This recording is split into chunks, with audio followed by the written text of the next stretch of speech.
দীর্ঘদিন ধরে মালয়েশিয়ার কুয়ালালামপুরের প্রিন্স কোর্ট মেডিকেল সেন্টার হাসপাতালে চিকিৎসাধীন ঢাকা আসনের এমপি ও বিএনপি নেতা মির্জা আব্বাস। চিকিৎসকদের নিবিড় তত্ত্বাবধানে ধীরে ধীরে সুস্থ হয়ে উঠছেন তিনি।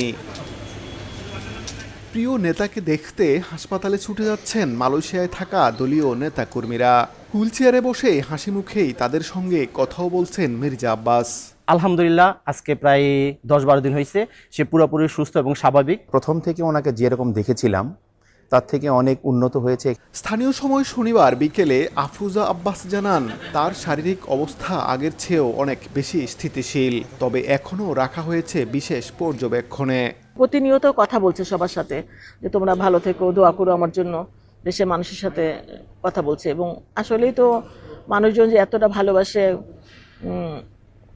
বুঝতে পারিনি আসলে আগে। মির্জা আব্বাসের সুস্থতায় দেশবাসীর কাছে দোয়া চেয়েছেন তার পরিবার। সব ঠিক থাকলে জুনের প্রথম সপ্তাহেই দেশে ফিরতে পারেন সাবেক এই মন্ত্রী। মোহাম্মদ আব্দুল কাদের, সময় সংবাদ, কুয়ালালামপুর, মালয়েশিয়া।